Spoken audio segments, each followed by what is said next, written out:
Why do Vietnamese girls leave after marrying into China? Well, you see, Vietnamese girls dream of marrying into China, but once they get here, they find that things often don't go as planned. The difference in lifestyle are just too big. Chinese is recognized as one of the hardest languages in the world to learn, and for these Vietnamese women, learning Mandarin and Chinese characters is their biggest challenge. On top of that, dealing with the various local dialects making things even harder. It's tough for them to communicate and build relationships.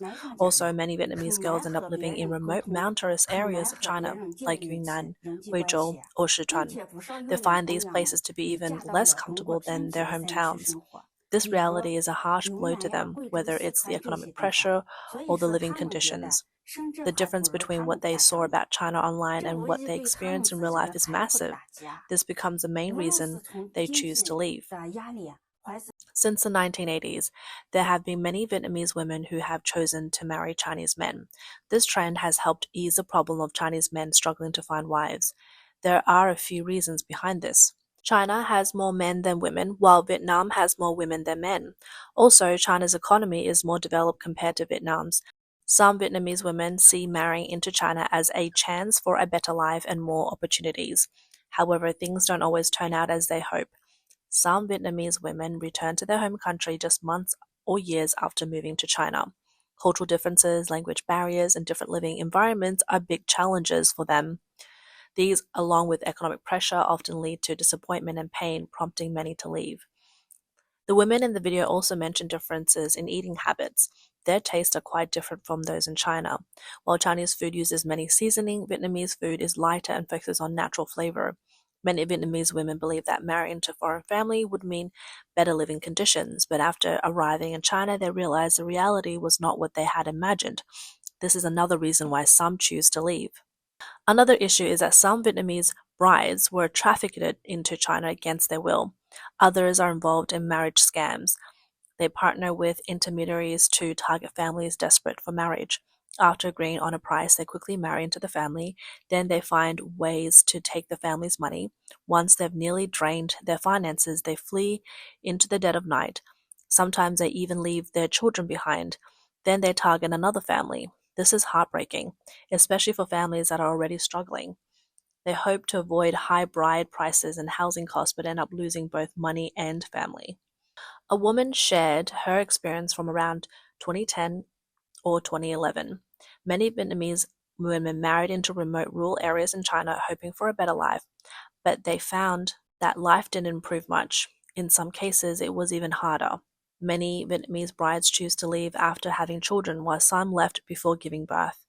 She mentioned that in her hometown, at least 200 Vietnamese women were married into the area. Now only a few remain. In one village, there were about 20 Vietnamese brides, but now only 2 or 3 are left. Transportation in these areas is poor.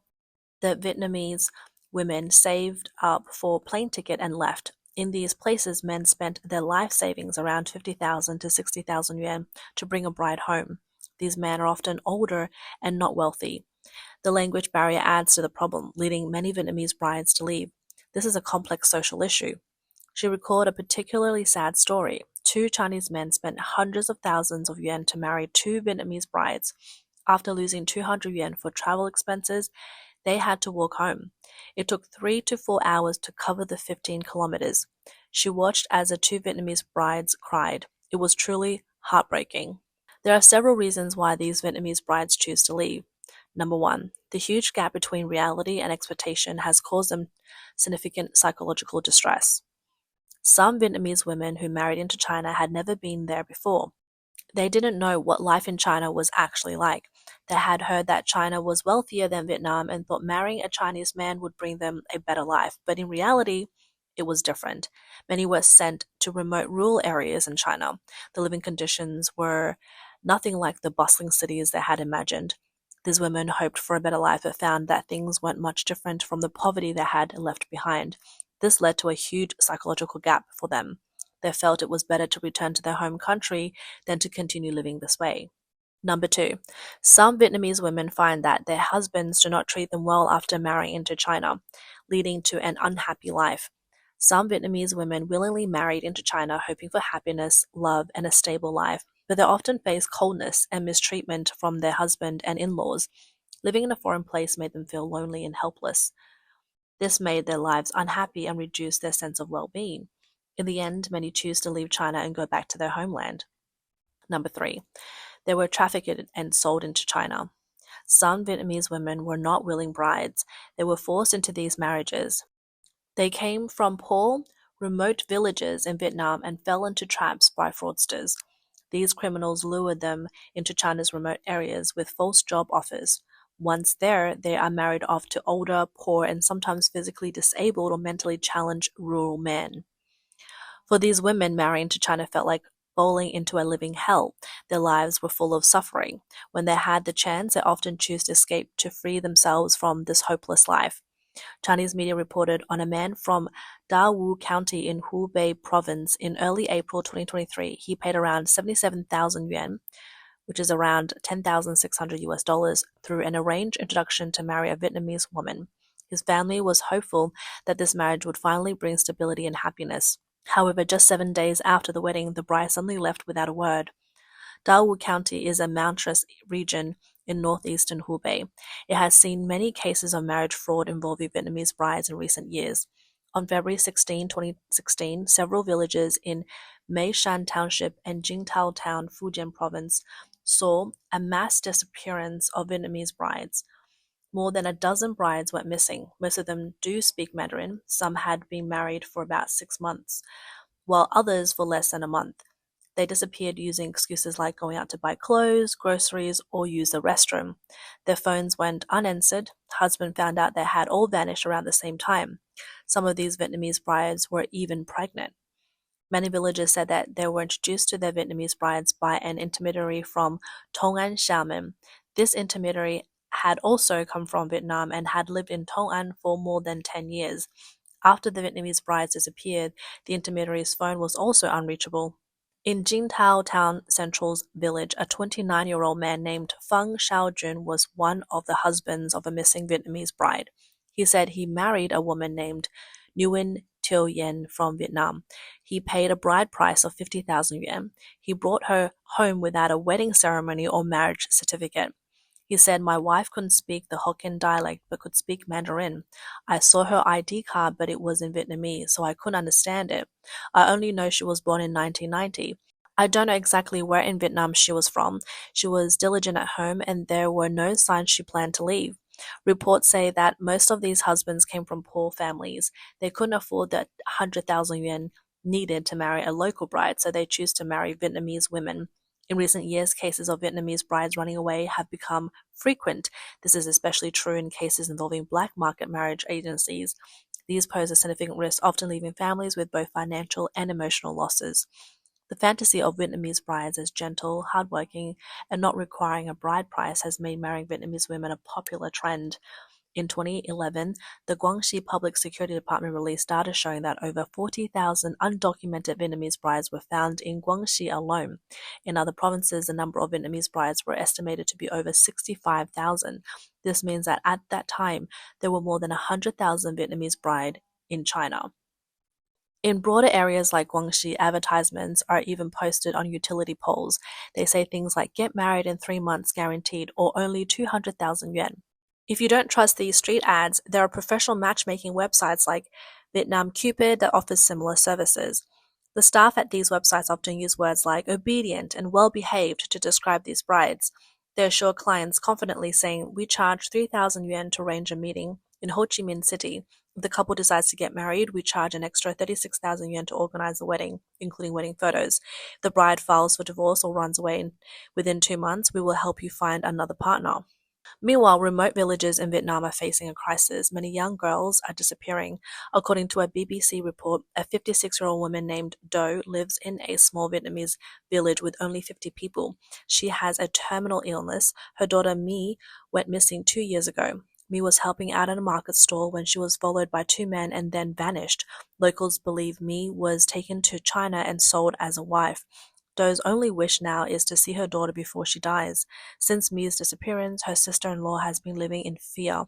She forbids the women in her family from leaving the village alone. She herself only goes to the market with her husband. Every day she worries that human trafficking will one day affect her own daughter.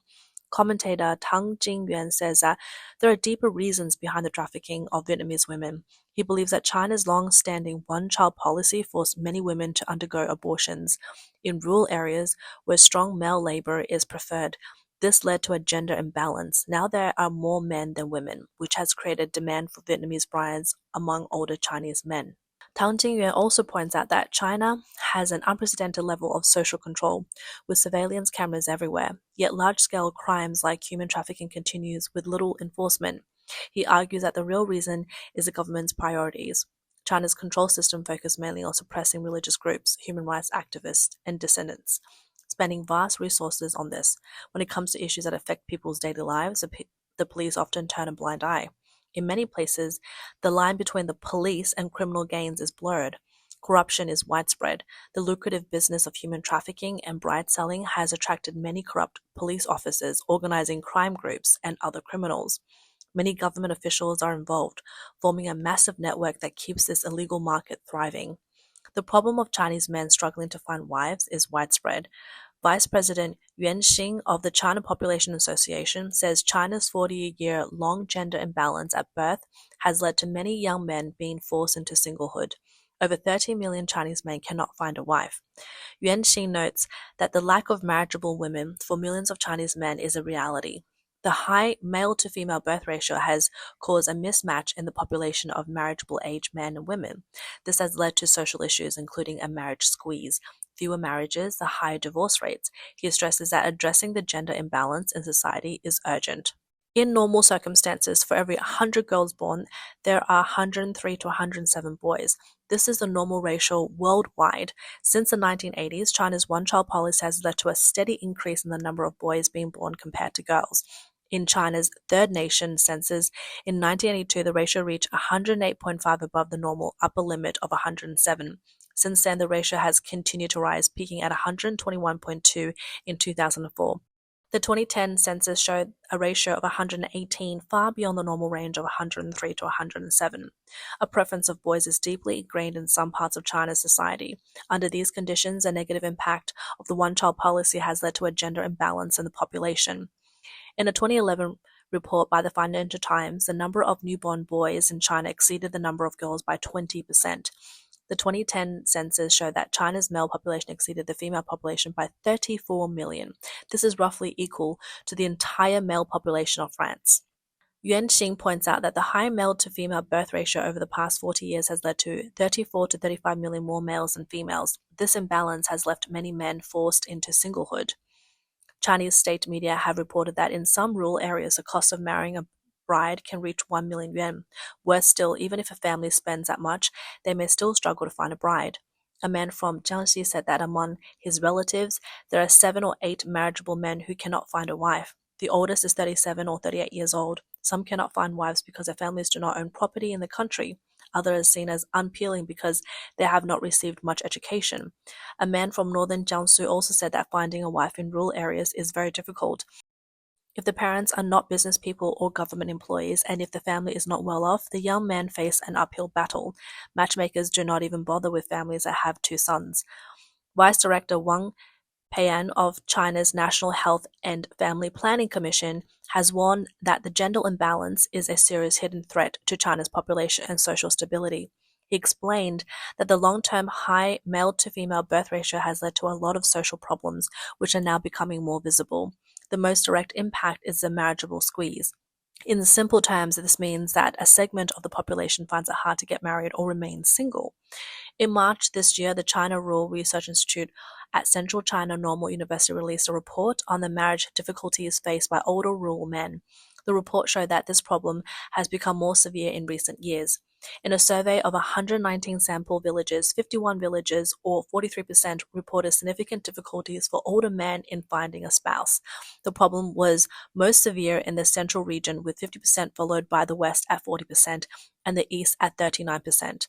Associate Professor Ding Changfa of economics at Xiamen University told Phoenix TV that China's 7th census shows 35 million unmarried men in rural areas. The difficulty in finding a spouse for older rural men is due to economic and social development. Many young men and women from rural areas move to big cities for work. Women often stay in cities after marriage, leaving fewer women in rural areas. Not only that, in some rural areas, a bride price can be extremely high. This includes costs for a house and a car, adding up to 500,000 to 600,000 yuan or even more. Last year, the national average disposable income for rural residents was just over 20,000 yuan. Many young men cannot afford to marry because they lack the funds.